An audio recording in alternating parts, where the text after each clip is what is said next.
dipersembahkan oleh Kopi Luwak, pelopor kopi nikmat, nyaman diminum.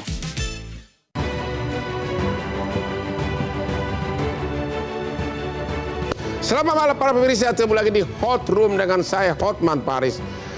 Deddy Mulyadi, Gubernur Jawa Barat yang dijuluki Gubernur Konten, baru-baru ini bikin kehebohan dengan wacana yang intinya, kalau lu mau terima bansos, aku vasektomi kau, aku mandulin dulu kau, nggak tahu diri kau, udah miskin bikin anak melulu.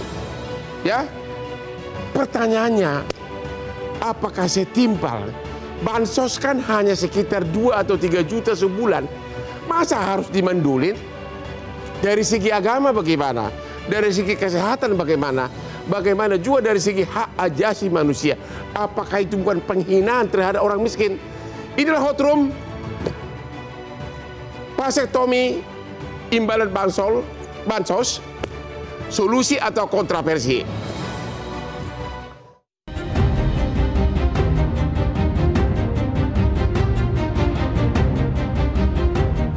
Belakangan ini, langkah dan rencana kebijakan yang diambil Gubernur Jawa Barat Deddy Mulyadi sering dianggap sensasional. Salah satu yang menjadi sorotan publik adalah soal vasektomi sebagai syarat bantuan sosial atau bansos. Wacana kebijakan tersebut menuai banyak polemik dan penolakan.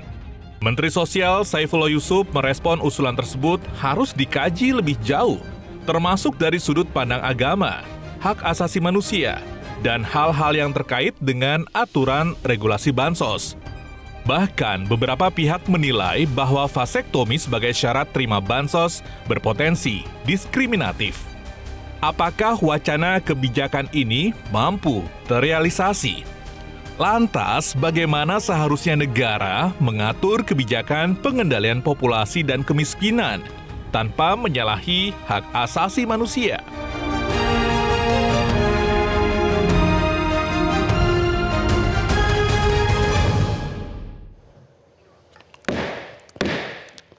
Pemirsa, kalau disuruh memilih vasektomi atau tetap laki-laki sejati normal atau kopi luwak, saya akan memilih kopi luwak hitam premium daripada aku dimandulin. Karena kopi luwak hitam premium ini membuat Hotman perkasa, daya ingatnya tinggi, walaupun sudah umur di KTP sudah kelewatan, tapi daya ingatnya seperti umur 30 berkat kopi luwak hitam premium. Aman di Labung. Halo Bapak Wakil Ketua DPRD Jawa Barat melalui Zoom Pak Surono. Halo Pak.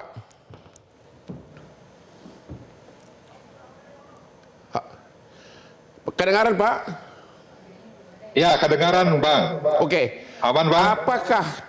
Bagaimana pandangan Bapak dan sikap dari DPRD atas wacana dari Gubernur Jawa Barat yang mengatakan kalau mau terima bansos, aku mandulin dulu kau.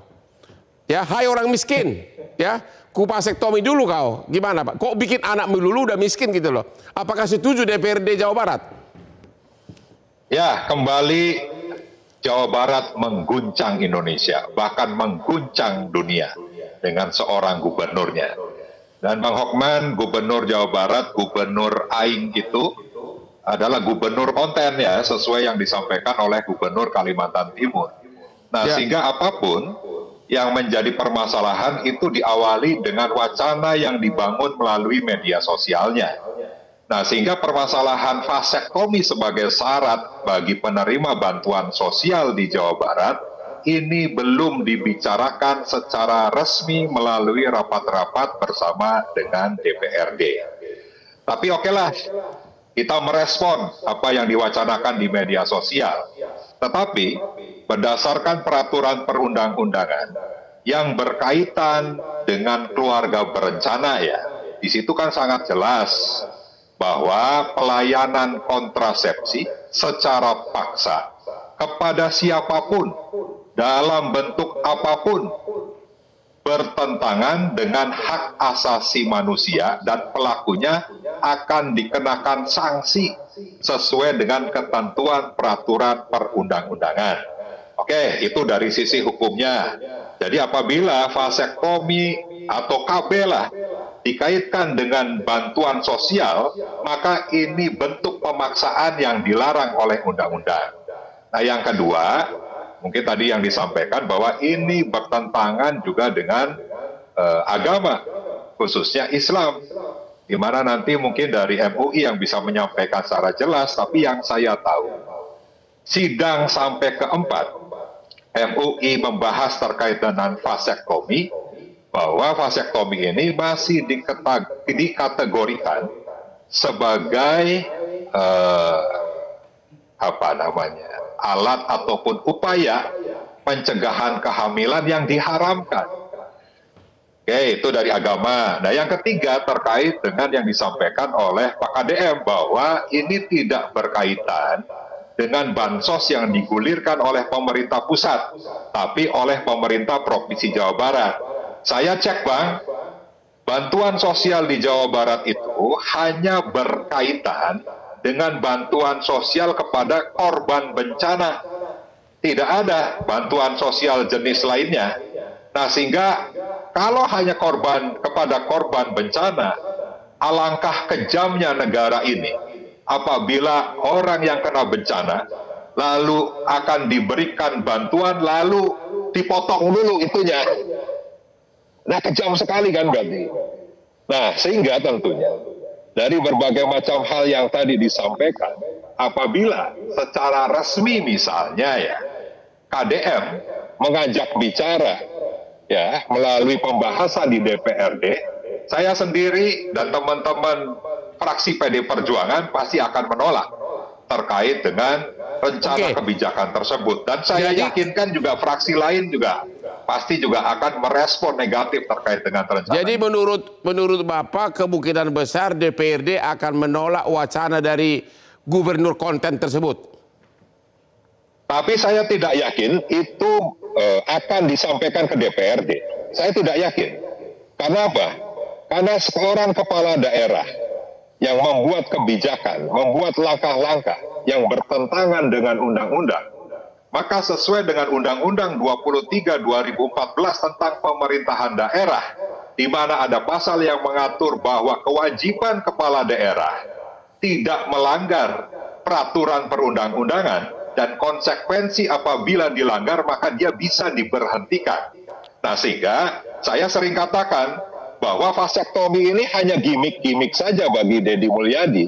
Dia tidak akan berani juga akan memutuskan atau merancang sebuah peraturan yang menetapkan vasektomi itu sebagai syarat bagi penerima bantuan sosial. Jadi Bang Hotman, seperti Bang Hotmannya, yang penting viral, Bang. Oke, terima kasih. Yang penting viral. Setiap saat Deddy Mulyadi bikin terus kehebohan. Oke, Pak Asronin Niam, dari segi agama, apakah vasektomi itu dibenarkan nggak? Ya, terima kasih ya. Sebelum menjawab mengenai vasektomi dibenarkan atau tidak, saya kira ini menjadi momentum kita untuk mengarusutamakan komitmen mensejahterakan masyarakat, salah satunya dengan merencanakan kehidupan keluarga secara baik. Ya. Nah, keluarga berencana itu sebagai salah satu mekanisme perencanaan dan itu dibenarkan secara hukum, baik hukum agama maupun hukum positif kita. Ya. Akan tetapi mekanisme yang harus ditempuh di dalam keluarga berencana itu harus tepat, kemudian sesuai dengan ketentuan keagamaan. Vasektomi sebagai salah satu mekanisme di dalam keluarga berencana secara syar'i itu terlarang. Karena apa? Betul. Kenapa? Ini pembicaraannya sudah cukup lama, Bang. Mulai dari 1979. Ya. Kenapa? Ada dua mekanisme di dalam keluarga berencana, di dalam diskursus hukum Islam. Yang pertama ada namanya tangzimun nasli, pengaturan keturunan. Ya. Jadi kalau di zaman Nabi itu ada mekanisme pengaturan keturunan yang menjadi embrio di dalam kajian keluarga berencana. Ya, model koitus, kemudian azl ya di dalam bahasa agama, dan itu diterjemahkan dengan beberapa jenis alat kontrasepsi yang tidak bertentangan dengan prinsip syariah. Jenis yang kedua namanya tahdidun nasli, membatasi keturunan yang muaranya adalah pemandulan serta mengubah fitrah kemanusiaan. Itu vasektomi. Vasektomi adalah salah satu jenis alat kontrasepsi yang muarannya adalah takkim, pemandulan tetap. Ya. Karena itu dihukumi haram kecuali nanti ada alasan-alasan syar'i. Misalnya kalau di perempuan ini kan seperti tubektomi ya. Ya. Ketika dia tidak ditubektomi, dia hamil akan membahayakan jiwanya. Nah, itu Kalau lain laki? soal. Kalau Nah, laki? demikian juga ketika seseorang jika tidak dilakukan vasektomi bisa membahayakan jiwa, maka berlaku hukum khusus. Tetapi hukum umumnya dia terlarang. Nah, fatwa keagamaan itu bersifat dinamis, adaptif terhadap perkembangan teknologi juga, Jadi Bang. sampai sekarang dilarang atau tidak secara agama? 79 dilarang, kemudian ada informasi bahwa ada perubahan mekanisme Ya. dari yang sebelumnya diputus, kemudian diputus dan diikat, Ya. kemudian nanti suatu waktu bisa direkanalisasi. Jadi ada kemungkinan secara agama sah. Akhirnya 2009 kita lakukan telaahan ulang. Ya. Kita panggil ahli, ada ahli urologi, ahli teman-teman di BKKBN. Pada saat diuji, apakah rekanalisasi itu menjamin terjadinya proses reproduksi kembali? Ternyata tidak. Itu 30%. Jadi kesimpulannya apa? Kesimpulannya Yes or no? tetap haram. Tetap haram. Kita istirahat dulu. Kita akan mendengar nanti Bapak Dr. Boyke. Apa sih vasektomi itu? Diapain sih laki-laki? Temu lagi di Hot Room.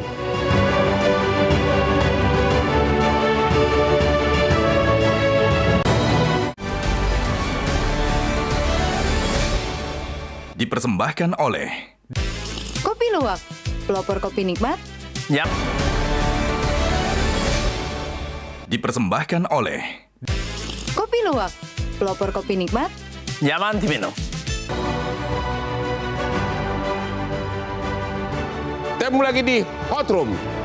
Pak Boyke yang adalah ahli seksiologi. Saya katakan dia ahli seks, dia nggak mau gelar itu. Pertanyaannya, vasektomi itu diapain sih, Pak? Ya. Apa kita yang ada nggak organ diambil? Coba gimana? Vasektomi itu laki-laki diapain? Jadi, Dikebiri bahasa. Salah tuh. Oh, itu salah. Jadi vasektomi itu hanya mengikat dan memotong saluran penghubung namanya vas deferens antara testis yang menghasilkan sperma sampai tidak bisa keluar. Jadi sperma tidak bisa keluar. Sperma tidak bisa keluar. Terus Tapi enaknya ingat, gimana? Sperma itu kan hanya 5% dari cairan-cairan semuanya yang dikeluarkan. Jadi nggak ada bedanya. Ya. Oke. Dan vasektomi ini sangat dikenal di India, di Cina, di mana-mana. Karena apa? Kita ingin mengatakan bahwa pria juga mesti ikut andil dong dalam keluarga berencana. Jadi vasektomi itu kepuasan laki-laki tidak ada yang berkurang. Tidak ada yang berkurang. Boleh juga nih ya. Nggak ada risiko ya? Tidak ada risiko. Oke. Ya.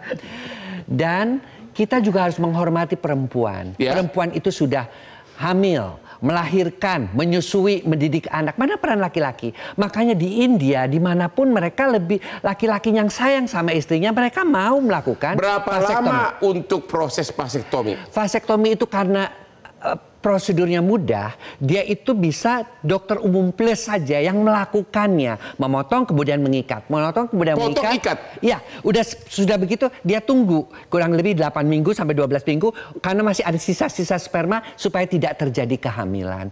Dan itu sama, keperkasaannya tetap sama. Kemudian juga jumlah cairannya hanya berkurang 5%. Kemudian juga keluarga menjadi lebih harmonis, tidak ada takut lagi bahwa istri akan terjadi kehamilan. Dan juga kepada pacar-pacar aman. Nah, aman. Tapi ingat, vasektomi tidak menjaga dari penyakit kelamin. Oh, tidak menjaga. Tidak menjaga. Nah, ini orang selalu bilang, gue udah vasektomi, nggak apa-apa, gue seks bebas, nggak akan menghamil. nggak akan menghamili tapi tetap terkena penyakit kelamin. Jadi mitos-mitos ini yang harus dibenarkan. Dan jangan sampai orang sekarang di Indonesia jadi takut untuk melakukan vasektomi. Karena vasektomi itu adalah suatu tindakan ya kalau seorang laki-laki ingin menyayangi laki-laki Indonesia dari segi persentase kurang dari 1%. Kurang dari 1%. Beda dengan kurang dari 1%. Kenapa? Takut. Karena mitos-mitos yang berkembang. Takut mati gitu si Ucok. Bukan. Nah itu. Ya padahal itu tidak benar. Testosteronnya tetap, semuanya tetap. Dan prosedurnya juga menjadi lebih mudah. Oke. Gitu loh. Apalagi kalau si istri ya, istri anaknya sudah banyak kan kasihan dia melahirkan melulu, ya sudah, saya aja lebih baik yang dilakukan vasektomi. Nah, kalau kita mau saya tidak membela KDM ya, Kang Deddy Mulyadi, tapi saya melihat cara beliau berpikir ini. Jawa Barat itu angka kelahirannya tinggi. Angka putus sekolahnya tinggi. Mungkin Kang Deddy ini mengharapkan bahwa uang bansos ini dapat dipakai untuk meningkatkan anak-anak yang sudah ada. Tapi worth it nggak? Seimbel nggak? Masa hanya gara-gara bansos 2 juta gua harus dibandulin? Tidak. Bansos kan paling 2 juta setahun. Iya, tidak sampai seperti itu. Tapi uang yang 2 juta ini kan baru, ini cara saya ingin menelusuri cara dia berpikir kan. Dengan uang 2 juta ini mudah-mudahan anak-anak yang sudah ada itu bisa mendapatkan pendidikan yang cukup. Karena apa? Pertanyaannya, untuk vasektomi berapa biayanya? Untuk vasektomi itu kalau saya ke dokter kira-kira berapa? Kalau di puskesmas itu bisa gratis. Ada di puskesmas? Ada, bisa. Ayo mari kita berduyun-duyun ke puskesmas untuk vasektomi. Aman petualangan. Halo Bapak RK di mana? Oke, pertanyaan berikutnya kepada ahli HAM melalui jumpa Anis Hidayah. Halo Pak. Oh Ibu, sorry. Ibu ya. Bagaimana Bu dari segi HAM? Apakah vasektomi itu sebagai imbalan atas bansos melanggar HAM nggak? Silakan.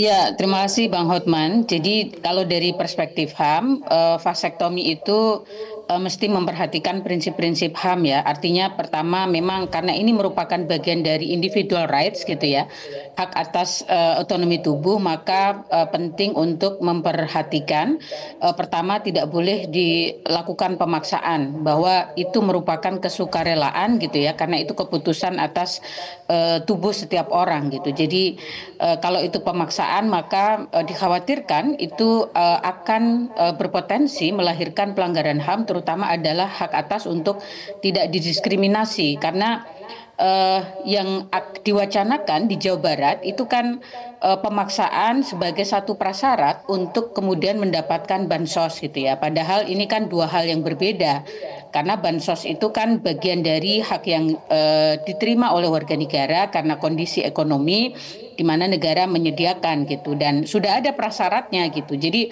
kalau kemudian itu dijadikan sebagai satu prasyarat, ya tentu itu tidak boleh dari perspektif HAM gitu. Kemudian hal lain juga hak atas informasi yang memadai ya. Tadi kalau dari sisi vasektominya tentu banyak tinjauan ya, dari sisi kedokteran tadi Dr. Boyke juga sudah menjelaskan gitu, dan dari sisi positif misalnya soal keadilan gender tadi juga sudah disinggung bahwa sebenarnya kontrasepsi ini mengurangi beban perempuan gitu ya, karena selama ini kontrasepsi selalu dibebankan kepada perempuan gitu. Tetapi sekali lagi yang menjadi sorotan kami adalah pemaksaannya gitu, harusnya dilakukan secara sukarela karena ini menyangkut individual rights gitu, hak atas tubuh setiap orang, dan itu dilindungi, sehingga keputusan untuk melakukan vasektomi itu harusnya diambil secara sukarela dan juga memperhatikan asas-asas kesehatan gitu ya, asas-asas informasi yang memadai, tidak dipaksakan dan lain sebagainya. Tapi kan Bu, si laki tersebut ada pilihan mau bansos silahkan, tapi syaratnya ini, itu kan bukan paksaan, itu option, pilihan. Ya, pemaksaan dalam hal ini adalah tidak punya pilihan. Orang yang memang berhak untuk mendapatkan bansos karena kondisi ekonomi tidak bisa memilih, karena kalau tidak melakukan vasektomi maka dia tidak mendapat bansos. Artinya itu kan dalam kondisi tidak punya pilihan gitu. Dan dalam situasi itu masuk kategori pemaksaan gitu, sehingga memunculkan kenapa pemaksaan vasektominya hanya kepada kelompok tertentu, misalnya orang dengan ekonomi terbatas gitu ya, kelompok rentan gitu, yang ini melahirkan berpotensi melahirkan hak untuk tidak didiskriminasi gitu. Oh begitu. Jadi dari segi hak asasi manusia menurut Ibu total bertentangan. Betul, karena dari aspek pemaksaannya ya, bukan soal vasektominya, tetapi pemaksaan vasektominya itu yang secara hak asasi manusia atau dalam perspektif hak asasi manusia tidak dibenarkan. Oke, terima kasih Pak Ahmad. Anda gimana? Anda udah vasektomi belum? Waduh. Hah? Tidak vasektomi. Tidak. Kenapa? Karena begini, persoalannya ini bukan persoalan ini kaitannya sama bansos ya. Pertama, saya bukan penerima bansos ya. Jadi nggak ada. Ada yang menarik ya. Misalkan tadi dokter mengatakan vasektomi itu aman, murah, efektif, efisien begitu ya. Tapi sebenarnya yang perlu ditinjau dalam perspektif kebijakan publik bahwa vasektomi ini adalah mengubah secara permanen. Kan sudah diputus, dia tidak bisa disambung. Nggak bisa disambung lagi? Bisa disambung, namanya rekanalisasi. Bisa. Apalagi tadi keberhasilannya itu sekitar 30%. Dan mudah-mudahan, kalaupun vasektomi sekarang dengan teori-teori yang terbaru, mungkin ditemukan alat yang baru hanya berupa cincin saja, keberhasilannya mungkin bisa lebih baik lagi. Kalau sudah vasektomi, bisa nggak kembali? Bisa disambung lagi, 30% lagi. Keberhasilannya. Namanya adalah rekanalisasi. Bisa spontan, bisa dibantu lagi. Ya, Kemarin, tapi kemungkinannya hanya 30% untuk balik, artinya untuk di bawah hamil 30%. Dalam konteks apanya? Untuk bisa berreproduksi kembali. Iya. Oh, di bawah 50%, hanya 30%. Kejantanan berubah nggak? Apa? Kejantanan. Tidak, sama sekali. Dari tadi, kejantanan tidak ada perubahan apapun juga. kalau kita kan nggak bicara mengenai kejantanan, Bang. Dalam perspektif kebijakan publik adalah apakah dibenarkan negara menukar hak tubuh masyarakat tertentu dengan iming-iming satu kebijakan yang sebetulnya adalah kewajiban negara. Ya. Tentunya kan tadi yang dijelaskan sama Ibu Ani misalkan itu melanggar HAM. Dan kita dalam perspektif kebijakan publik sangat benar bahwa itu adalah sebetulnya itu adalah insentif dalam ekonomi dan bukan paksaan. Tetapi yang jadi masalah adalah ketika ini adalah insentif ini kemudian menyangkut kepada hak seseorang akan tubuhnya, apalagi masyarakat tertentu. Tentunya nanti orang kaya juga akan bilang, kalau begitu saya kaya, saya boleh punya anak banyak, terus saya dapat insentif dong. Sebagaimana orang miskin, dia punya anak dikit dapat insentif. Kan akan begitu logika berbalik dalam kebijakan publiknya.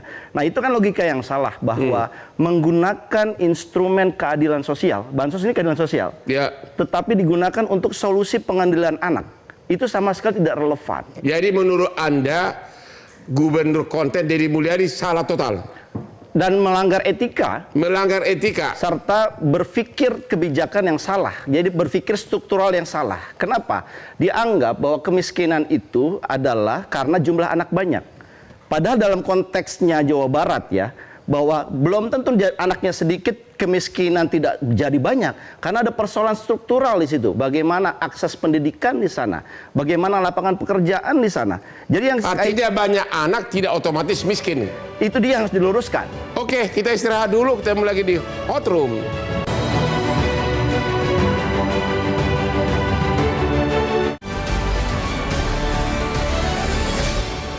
Dipersembahkan oleh Kopi Luwak, pelopor kopi nikmat, nyaman diminum.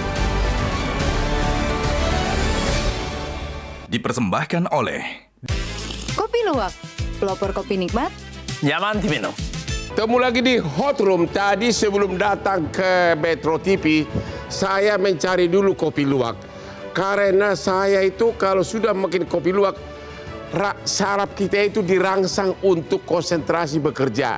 Sehingga sampai malam ini, sampai tengah malam, saya masih siap bekerja hanya gara-gara kopi luwak. Itulah yang membuat saya kerja keras. Akhirnya saya punya Lamborghini. Kopi luwak hitam premium. Majelis Ulama Indonesia sudah mengatakan tadi itu haram. Tapi kalau Pak Dokter bilang habis vasektomi bisa vasektominya dibatalkan, disambung lagi menjadi tidak haram. Ya, informasi itu juga sudah kita dengar. Ya. Dan ketika ada perubahan teknologi, ini memungkinkan untuk telaah ulang atas fatwa. Ya. Tadi sudah saya sampaikan, 79 dinyatakan haram karena memang ini muaranya adalah pemandulan tetap. Kemudian 2009 ada informasi dari BKKBN hadir memberikan penjelasan mengenai perkembangan teknologi ini, tetapi di dalam uji pada saat sidang fatwa ditegaskan sekalipun bisa direkanalisasi, tetapi probabilitasnya masih sangat rendah. Ya, karena tetap karena rendahnya probabilitas ini nggak mampu mengubah hukum, ditambah lagi kondisi faktual di BKKBN sendiri masih menempatkan vasektomi itu di dalam apa yang disebut sebagai kontrasepsi pemandulan tetap. Artinya desainnya memang desain untuk kepentingan pemandulan tetap, tidak untuk kepentingan penyambungan kembali jika diinginkan. Ditambah lagi kondisi faktualnya, pada saat orang disosialisasi untuk vasektomi dibiayai, tetapi pada saat rekanalisasi tidak dibiayai dan biayanya cukup mahal. Sehingga kalau toh seandainya dalam kondisi tertentu orang telah vasektomi, kemudian dia menginginkan kembali untuk melakukan proses reproduksi, ini kemungkinannya kecil. Tadi itu 30%. Ditambah lagi biayanya relatif mahal. Relatif mahal. Karena itu fatwa 2009 itu menyatakan tetap haram. 2012 datang lagi nih, 2012 jadi 3 tahun berikutnya ada penjelasan katanya ada teknologi kembali yang lebih canggih nih. Baru kemudian diuji dan dibahas tempatnya ini nggak jauh-jauh dari tempatnya Kang Deddy nih. Tempatnya di pesantren Cipasung, Tasikmalaya. Berkumpullah di situ ulama fatwa tidak hanya dari Komisi Fatwa MUI, tapi lembaga fatwa ormas-ormas Islam se-Indonesia melakukan telaahan kembali, hukumnya tetap dinyatakan itu haram. Walaupun disambung lagi, tetapi begitu didalami, penyambungan kembali probabilitasnya masih tetap tadi itu posisi 30%. Ya. Kalau nanti seandainya seperti tadi kemungkinan yang disampaikan oleh Dr. Boyke, ini dokter anak saya ini. Ya. Jadi kalau toh nanti misalnya vasektominya hanya dengan cara mengikat saja, tinggal berikutnya kalau butuh dilepas, ya bisa jadi ini kemudian bisa mengubah hukum. Tetapi pengharaman vasektomi tidak sama dengan pengharaman keluarga berencana. Ini yang perlu dipahami. Jangan sampai kemudian isu ini merusak apa yang sudah didesain secara nasional, yang dipimpin oleh Presiden Prabowo, yang concern untuk mensejahterakan masyarakat, yang concern untuk kepentingan mengurangi kemiskinan, dirusak hanya persoalan komunikasi yang tidak baik ini. Akhirnya nanti bisa backfire. Orang nggak mau KB gitu, hanya gara-gara isu ini. Sampai saat ini secara hukum Islam haram. Untuk vasektomi iya, tetapi untuk keluarga berencana dengan jenis-jenis tertentu itu bagian dari perencanaan di dalam konteks membangun keluarga dan itu dibenarkan secara syar'i. Terima kasih Pak Surono, Wakil Ketua DPRD Jawa Barat. Halo Pak. Halo Pak Jum. Ya, halo. Apakah memang kalau bajak anak itu bikin miskin? Kan tujuannya Pak Deddy jadi kan katanya kalau banyak anak miskin. Gimana Pak? Ya, Pak Hotman gini. BPS merilis ya, data penduduk miskin di Jawa Barat itu 3,6 juta. Dan kalau kita klasifikasikan banyak. Tadi disampaikan misalnya kemiskinan struktural ya. Akses pendidikan, akses kesehatan dan lain sebagainya ya, itu juga menjadi problem besar di Jawa Barat. Angka pengangguran yang hampir 2 juta, ya angka putus sekolah tadi juga sempat disampaikan tuh, yang hanya kelas 2, rata-ratanya kelas 2 SMP. Jadi banyak problem. Dan ini sama sekali menurut saya tidak berhubungan sama sekali dengan kebijakan yang diusulkan oleh KDM. Simpel saya ginilah, ya, pada saat bicara terkait dengan vasektomi, Menteri Sosial kan sudah menyampaikan bahwa vasektomi haram dan tidak mungkin akan merubah undang-undang terkait dengan penyaluran bansos. Nggak mungkin nih. Nah, terus KDM bicara bahwa ini terkait dengan bansos provinsi. Tadi di awal sudah saya sampaikan, bansos provinsi itu yang terkait dengan bencana, Pak. Kalau terkait dengan bencana hanya dapat sembako, sembakonya nilainya cuma 100.000 misalnya. Apakah adil bagi masyarakat hanya untuk mendapatkan sembako dengan nilai 100.000 terus harus dipaksa untuk melakukan vasektomi? Kan tidak adil. Nah, kalau ingin mengurangi angka kemiskinan, saya sih usulkan gini, 3,6 juta, kasih saja tuh dari APBD, satu orang 2 juta. Itu cukup 7,4 triliun tuh. APBD Jawa Barat mungkin cukup tuh. Sama seperti yang disampaikan KDM di DKI. Kalau DKI ingin rakyatnya selalu sejahtera, katanya satu keluarga dikasih 10 juta. Nah, kita tidak perlu 10 juta. KDM kasih saja 3,6 juta rakyat itu masing-masing 2 juta. Itu sudah menghilangkan angka kemiskinan di Jawa Barat, Pak.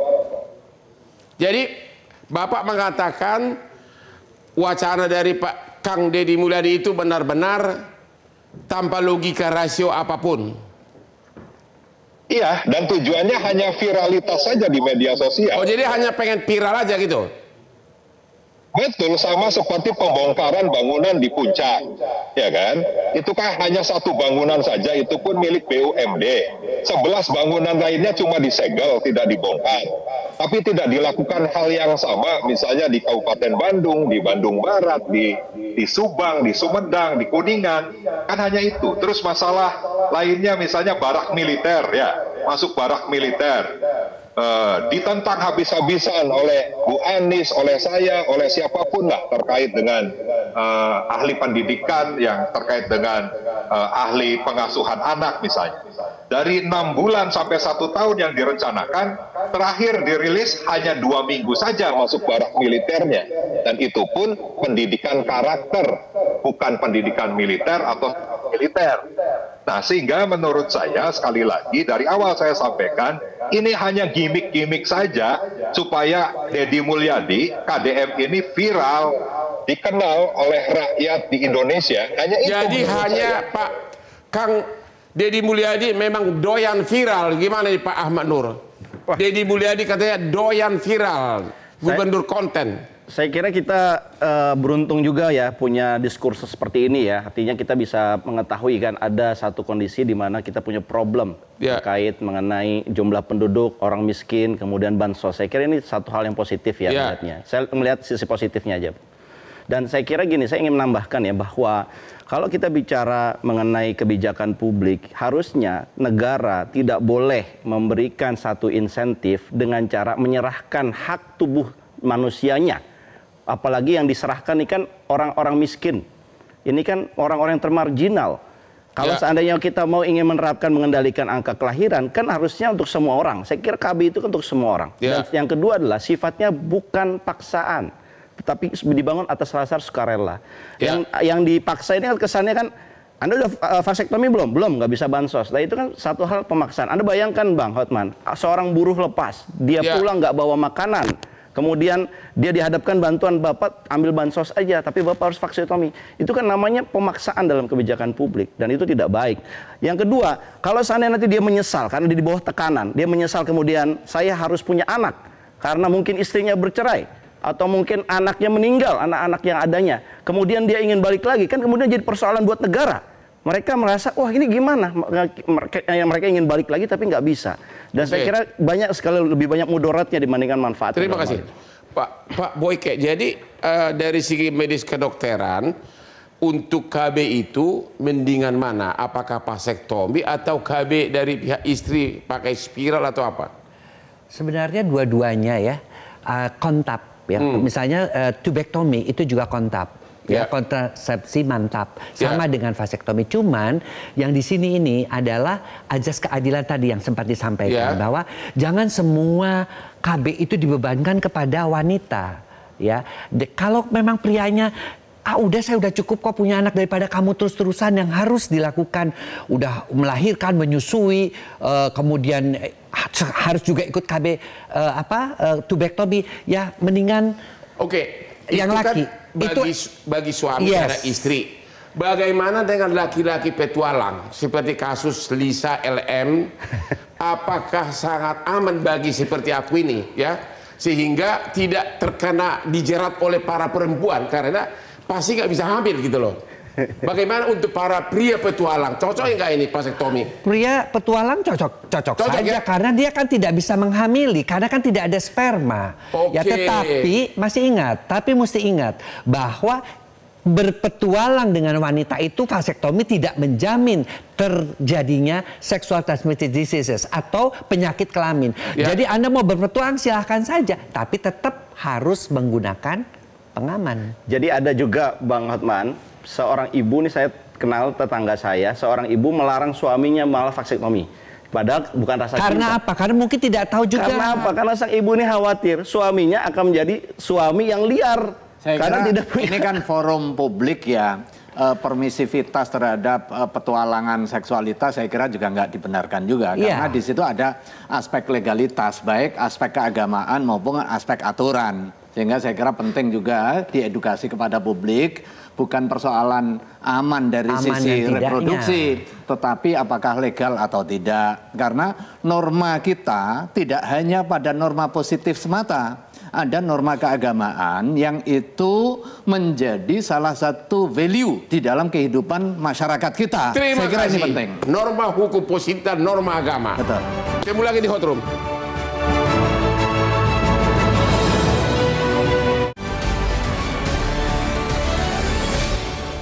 Dipersembahkan oleh Kopi Luwak, pelopor kopi nikmat. nyaman diminum. Dipersembahkan oleh Kopi Luwak, pelopor kopi nikmat. nyaman diminum. Di segmen terakhir ini tiap narsum ada waktu 1 menit membuat kesimpulan. Bapak Ono, Wakil Ketua DPRD Jawa Barat, apa kesimpulan Anda tentang bansos dan vasektomi ini? Silakan, 1 menit. Ya, yang pertama tentunya kita harus menghormati betul bahwa hukum positif itu ya terkait dengan masalah KB itu harus disesuaikan dengan agama. Nah, sehingga kita harus menghormati fatwa ulama. Yang kedua, kita juga punya hukum positif terkait dengan hak asasi manusia. Itu juga harus kita hormati betul. Nah, yang ketiga, bicara kemiskinan, banyak cara lain ya bagaimana mengentaskan kemiskinan melalui program-program dari Gubernur Jawa Barat. Dan yang terakhir, tetap saya tidak yakin KDM akan berani menjalankan kebijakan ini karena dia akan melawan undang-undang, melawan aktivis hak asasi manusia, melawan juga ulama. Jadi saya yakin KDM hanya gimmick saja menyampaikan terkait dengan fase hanya gimmick saja, impossible. Ibu Anies gimana kesimpulannya? Ya, bahwa kebijakan yang dibuat untuk kepentingan publik itu harus dilandasi dengan kajian yang komprehensif ya, sehingga untuk meminimalisasi dampak-dampak yang akan ditimbulkan termasuk potensi pelanggaran HAM gitu. Nah, dalam konteks vasektomi sebagai satu pemaksaan itu di dalam Undang-Undang Nomor 12 Tahun 2022 tentang tindak pidana kekerasan seksual itu juga dikategorisasi sebagai salah satu bentuk kekerasan seksual dan ada ancaman pidananya ya dalam Jadi pasal menurut 8, Ibu kalau dipaksakan berarti Gubernur Jawa Barat melaksanakan tindakan kekerasan seksual begitu? Ya, itu masuk kategori tindak pidana kekerasan seksual, diancam penjara 5 tahun dan denda 50 juta. Itu Undang-Undang TPKS sudah mengatur seperti itu, dan itu TPKS itu juga merupakan bagian dari pelanggaran hak asasi manusia gitu. Jadi kami mengedepankan terima kasih Bu Anies. Jadi tetap melanggar hukum ya, melanggar HAM ya.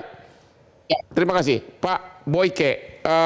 Jadi menurut Pak Dokter yang bagus itu KB itu kayak gimana sih? Ya. Cewek atau cowok? Dua-duanya harus setara. Ya. Artinya kontak pada cowok, mantap itu adalah vasektomi, yang reversible adalah penggunaan kondom.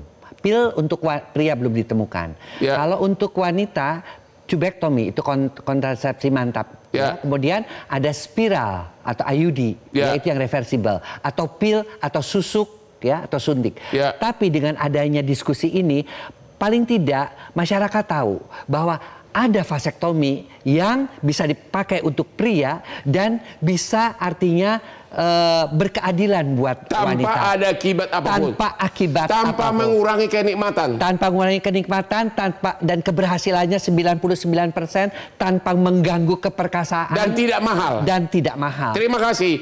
Pak Ahmad Nur, gimana kesimpulan Anda? Vasektomi untuk bansos adalah bukan solusi. Vasektomi bukan solusi untuk bansos. Bahkan itu merupakan pelanggaran etika. Pelanggaran dalam etika. Kebijakan pemerintah yang bagus. Ya. Untuk mesejahterakan rakyat, harusnya kita bicara mengentaskan kemiskinan struktural, Ya. bukan mengurangi jumlah anaknya. Bukankah Ya. kita ingat bahwa tidak ada bangsa yang besar dengan anak yang sedikit? Bangsa besar itu, bangsa hebat itu yang melakukan golden age. Artinya anak banyak bukan berarti akan membuat kemiskinan, gitu. Dan anak banyak itu sebetulnya baik buat ekonomi karena akan spending dalam terminologi selama dia sejahtera. Oke. Persoalannya kan kita tidak sejahtera, tetapi kita tidak boleh memaksa. Apa yang jadi vasektomi menjadi bansos itu adalah paksaan yang tidak. Terima kasih. Pak Niam dari segi agama. Terima kasih. Tolong jelas-jelas hitam putih. Tidak boleh, haram. Kita harus gimana? Menjadikan vasektomi sebagai syarat penerimaan bansos itu tidak sesuai syariah. Tidak sesuai sampai hari ini. Karena itu mengkaitkan bantuan sosial dengan syarat vasektomi, padahal itu terlarang, maka kebijakan itu harus dikoreksi. Ya. Dikoreksi untuk kepentingan yang lebih bagus. Tetapi kalau itu tetap dipaksakan, tidak boleh ditaati. Saya kira ini hal yang penting. Ya. Nah, pelajaran berikutnya, kebijakan publik itu harus didasarkan kepada kajian mendalam, kemudian pandangan stakeholders terkait, termasuk juga pandangan keagamaan. Karena itu Jadi apakah MUI siap untuk memberikan masukan-masukan agar keinginan kita untuk mensejahterakan masyarakat itu dapat tercapai tanpa hiruk pikuk yang kemudian bisa Apakah Bapak kontraproduktif. kasih saran kepada Pak Deddy Mulyadi jangan terlalu doyan bikin konten, bagaimana? Beliau itu kan sebagai ulil amri, Ya. punya pemegang kekuasaan, tetapi bukan raja yang bisa melakukan apa saja yang dikehendaki. Ada aturan-aturan, Jadi ada Pak Deddy norma-norma. Mulyadi, Anda bukan raja yang bisa melakukan sesuka hati, karena vasektomi dengan bansos bertentangan dengan HAM, dengan agama, dengan hukum. Demikianlah akhir dari diskusi kita malam ini. Jangan lupa menonton Hot Room setiap hari Rabu jam 9 malam di Metro TV. Silakan Pak ke sini Pak. Kita mau berlomba cincin Pak.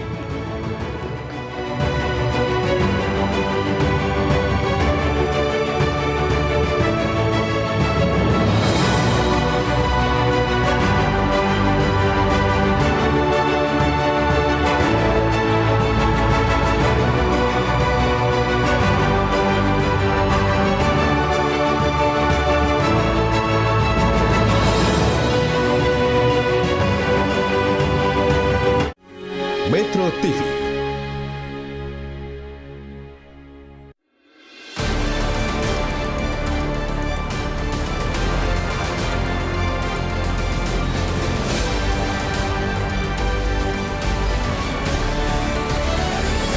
Jelajahi cara baru mendapatkan informasi. Download Metro TV Extend sekarang.